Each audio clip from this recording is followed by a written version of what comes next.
गुरूर का अंजाम। कभी सोचा है कि गुरूर इंसान को कहां ले जा सकता है? अगर नहीं, तो यह कहानी सुनकर आपको यकीन आ जाएगा कि जो दूसरों पर जुल्म करता है वह खुद भी अंजाम से नहीं बच सकता। यह कहानी है बीबी सुल्ताना की, जो गुरूर में चूर थी, और रहमत की, जो सब्र और आजिजी का पैकर था। बीबी सुल्ताना एक अमीर औरत थी जिसे अपने पैसे और रौब पर बड़ा गुरूर था। उसे लगता था कि दौलत से सब कुछ खरीदा जा सकता है, इज्जत, मोहब्बत और यहां तक कि लोगों की वफादारी भी। वह अपने नौकरों को इंसान नहीं, गुलाम समझती थी।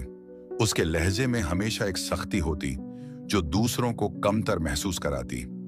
खास तौर पर वह मजदूर जो उसकी कोठी तामीर कर रहे थे, उन्हें वह ऐसे हुक्म चलाती जैसे वे मशीनें हों जिनका कोई जज्बात नहीं होता।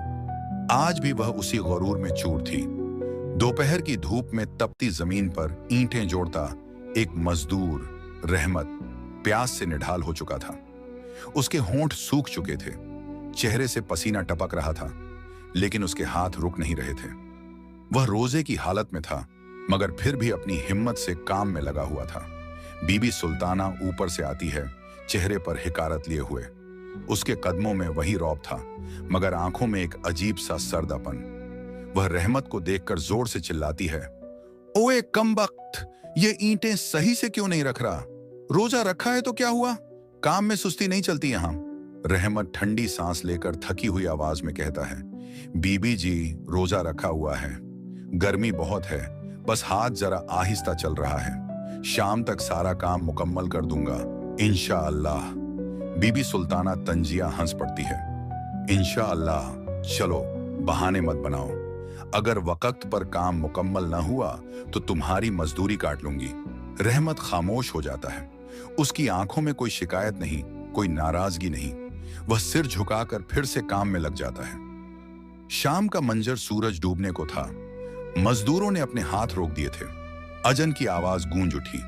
रहमत ने अपने कपड़े से हाथ साफ किए और अपने मैले कुचैले थैले से खजूर निकाली। उसने कांपते हाथों से रोजा खोला। चेहरे पर सुकून था, मगर थकावट उसके हर हाव भाव से झलक रही थी। बीबी सुल्ताना थोड़ी दूर खड़ी थी। उसे हमेशा से गरीबों का इस तरह अल्लाह पर भरोसा रखना अजीब लगता था।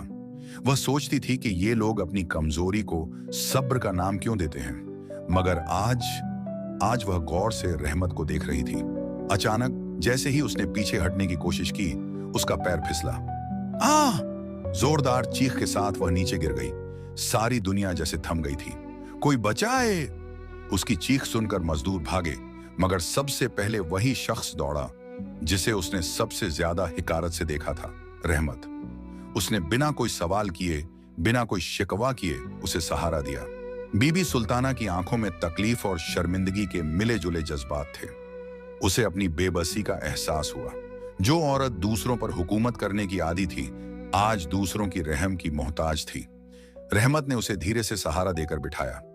बीबी जी, पानी पी लीजिए, आपको चोट लगी है।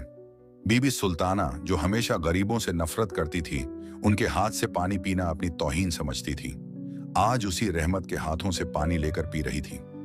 एक घूंट, दो घूंट, और फिर उसकी आंखों में आंसू छलक पड़े। रहमत ने नरमी से कहा, बीबी जी, अल्लाह सबको आजमाता है। गुरूर हमेशा जमीन पर गिरा देता है, और आज अल्लाह ने आपको सिखा दिया कि हम सब एक जैसे हैं। बीबी सुल्ताना की आवाज कांप रही थी। रहमत, मुझे माफ कर दो। मैंने तुम पर जुल्म किया और आज अल्लाह ने मुझे सबक सिखा दिया। रहमत ने हल्की मुस्कान के साथ कहा, बीबी जी, मैं मजदूर हूं, मेरे हाथ सख्त हो सकते हैं, मगर मेरा दिल नरम है। मैं आपको माफ करता हूं क्योंकि मेरा रोजा मुझे सब्र सिखाता है, इंतकाम नहीं। बीबी सुल्ताना ने पहली बार खुद को इतना छोटा महसूस किया। कभी किसी को कमजोर मत समझो, क्योंकि वक्त सबका बदलता है। जो आज ताकतवर है वह कल गिर भी सकता है। गुरूर इंसान को अंधा कर देता है, मगर जब हकीकत की चोट लगती है तब एहसास होता है कि सच्ची इज्जत सिर्फ अल्लाह के पास है। गुरूर हमेशा तबाही लाता है, मगर माफी दिलों को जोड़ती है।